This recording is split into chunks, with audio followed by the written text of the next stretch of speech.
नमस्कार मित्रों, कई बार ऐसा भी लगता है कि संस्कार जो हैं, व्यक्ति का परिवेश, व्यक्ति की आस्थाएं और यहाँ तक कि व्यक्ति के सोचने की जो प्रणाली है, पद्धति है, सब कुछ बदल देते हैं। उनमें इतनी सामर्थ्य होती है संस्कार में।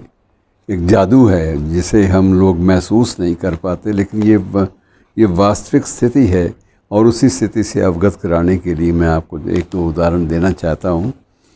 पहला उदाहरण ये है मित्रों कि हमारे देश का सबसे बड़ा जो सैनिक सम्मान है, जानते हैं कौन सा है? आपको सबको पता है, परमवीर चक्र हमारे देश का सबसे बड़ा सर्वोच्च सैनिक सम्मान है। और हमारे देश में ऐसे ज़्यादा नहीं मिलेंगे रणबांकुरे जिन्हें परमवीर चक्र मिला हो, लेकिन जिन्हें मिला वो अद्वितीय चरम पर चले गए थे, वीरता के, बहादुरी के और प्राणों का उत्सर्ग करने में कोई संकोच न करने वाले ऐसे व्यक्ति थे जिन्हें सिर्फ देश दिखाई दिया, देश के अलावा और कुछ नहीं दिखाई दिया। देश का सम्मान, देश की रक्षा, देश की सीमाएं और उसकी जो गरिमा है उसको अक्षुण्ण रखने की प्रवृत्ति, उन्हें और कुछ नहीं दिखाई दिया। अब ऐसी स्थिति में जब सामने आपका सामना हो तो उस वक्त ये है कि उन्हें जो भी दिया जाए वो भी कम लगता है। लेकिन जब आपको ये पता चले कि ये जो परमवीर चक्र मिलता है ऐसे परम साहसी भारतीयों को, तो परमवीर चक्र का एक विशेष, उसकी डिज़ाइनिंग भी एक विशेष महत्वपूर्ण होती है। क्योंकि डिज़ाइनिंग में सिर्फ ये नहीं होता कि सिर्फ कला पक्षी होता है, बल्कि ये भी होता है कि उसमें बहुत सारी बातें, बहुत सारे संदेश उस डिज़ाइन में भी छिपे होते हैं, ताकि उसका विश्लेषण सिर्फ डिज़ाइन का करने लगें तो उनके सामने वीरता की, अदम्य वीरता की जो मिसालें हैं, जो उदाहरण हैं अदम्य वीरता के, वो भी सामने स्पष्ट रूप से चमकने लगें, दमकने लगें। ऐसा होना चाहिए। और ये बात बड़ी अजीब लगती है कि हमारा जो परमवीर चक्र है, इसकी डिज़ाइनिंग एक स्विस महिला ने की थी। स्विस महिला नाम योवन्ना मैडे डी मॉरेस, और ये स्विस महिला थी, स्विस नागरिक थी। महिला क्या, स्विस नागरिक थी। और सिर्फ एक भारतीय सैनिक के प्रेम में बंधी, उससे बाकायदा उससे आकर्षित होकर, उसकी हाव भाव, उसकी वीरता की बातों से आकर्षित होकर वह भारत चली आई।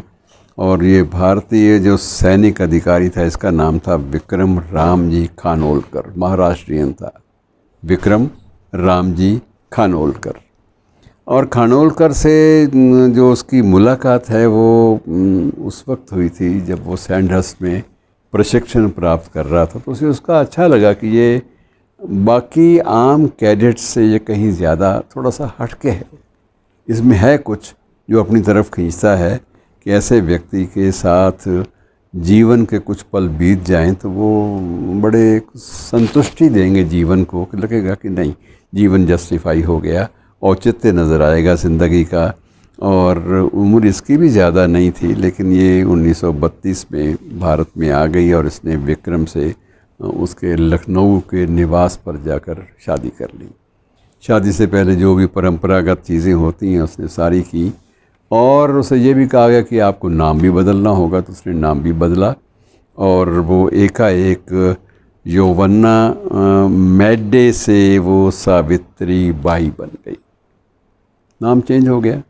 और सावित्री बाई बनने के बाद उसने हिंदू परंपराओं को और हिंदू ग्रंथों को और जितने भी हमारे संस्कार बदलने वाले विशेष रूप से संदर्भ ग्रंथ थे, उन सब का इतना गहन अध्ययन किया कि वो भारतीयों से भी ज़्यादा पौराणिक आख्यानों को और उनके महत्व को कोट करने लगी, उद्धृत करने लगी। उसकी समझ में ज़्यादा आ गए बनिस्बत एक भारतीय। शायद विक्रम को भी इतना ना पता चला हो कि जीवन में एक पौराणिक जो एक आख्यान है वो कितना महत्वपूर्ण है, लेकिन सावित्री को पता लग गया था।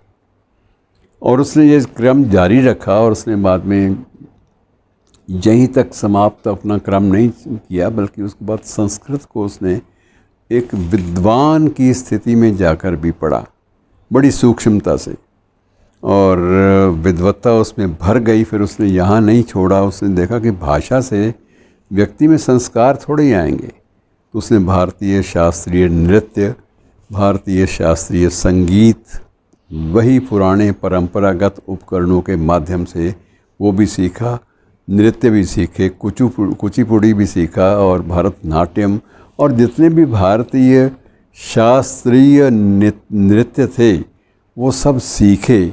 और ना केवल सीखे बल्कि उनकी जो सूक्ष्म जो बातें होती थी उनको ग्राह्य भी उनको किया, उसको उसने आत्मसात किया कि इसमें ये महत्व है। यदि नृत्य की इस मुद्रा में अगर ये बात नहीं आती तो उसका मतलब यह है कि आपको नृत्य ही नहीं आता। तो ये कुछ मुद्राएं, इनका महत्व क्या है, सारी की सारी चीज़ें। अब जब उसके सामने ये आया ये चुनौती आई कि एक मेजर थे, मेजर हीरालाल अटल, और वो हमारे स्वतंत्र भारत के पहले एडजुटेंट जनरल थे। काफ़ी बड़ा पद होता है ये भी सेना में।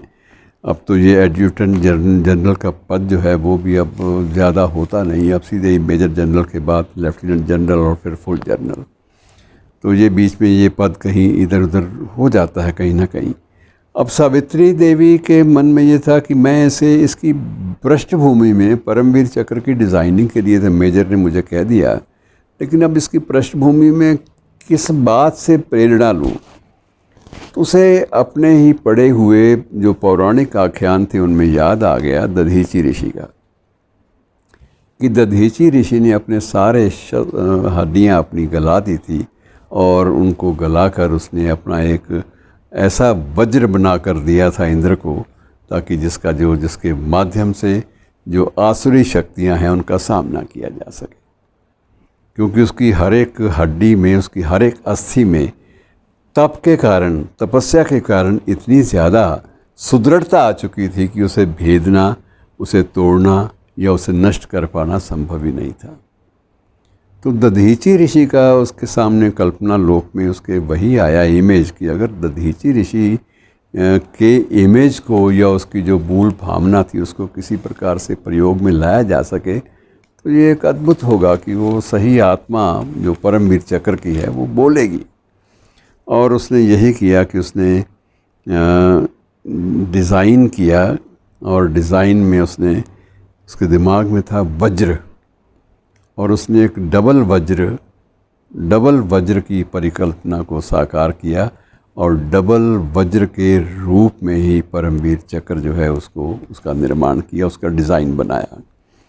और उसमें यही था कि जैसे अशोक स्तंभ भी उसमें था, और इंद्र का वज्र भी था, और साथ में तलवारें भी, 2 कृपान भी। तो ये सारी चीज़ें थी जो वीरता की प्रतीक थी।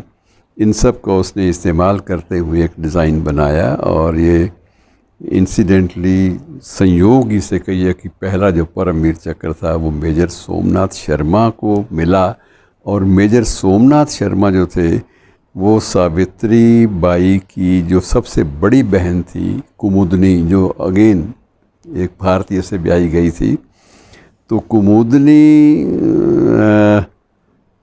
के समित उसकी बड़ी बहन का नाम है कुमुदनी, और कुमुदनी जो थी वो भी एक प्रकार से 1948 के युद्ध में, भारत पाक युद्ध में जो छुटपुट लड़ाई हुई थी उसमें कुमुदनी का जो पति था उसने अपने प्राणों की आहुति दी थी। और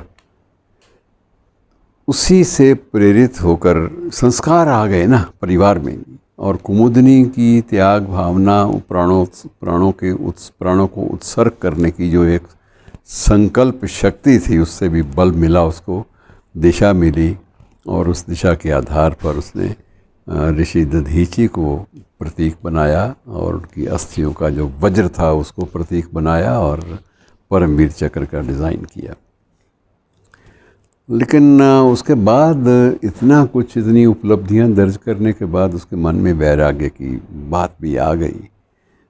जितना वो ज़्यादा उसने अध्ययन किया, अध्ययन करते करते उसके मन में वैराग्य भी उमड़ा, और उसके बाद वो रामकृष्ण परमहंस के मठ में चली गई। और उसने वहीं शांति के लिए अपना तप किया और तप करने के बाद उसने महाराष्ट्र के संतों पर एक पुस्तक भी लिखी और 1990 में 77 साल की एज में उसने अंतिम सांस ली। तो मित्रों, ऐसे विलक्षण जो शख्सियतें हैं, ये संदेश इनसे यही मिलता है कि संस्कार जन्म से, आप कहते हैं कई बार जन्म से सब कुछ होता है, ये नहीं होता। संस्कार जो हैं वो कहीं ना कहीं हर इंसान में, हर रेस में होते हैं। सिर्फ यह है कि वो प्रस्फुटित कब होते हैं और कब वो, ये बात की अलग बात है, तामीर ना हो। हर एक जहन में कुछ ताजमहल होते हैं, तो इसके ताजमहल तामीर हो गए। इसने जो कुछ सोचा, जो परिकल्पित था मस्तिष्क में, उसको कागज़ पर या उसको पत्थर पर या उसको जैसे भी जो भी स्वरूप मिला कला की अभिव्यक्ति के लिए, उस पर उतार दिया। धन्यवाद।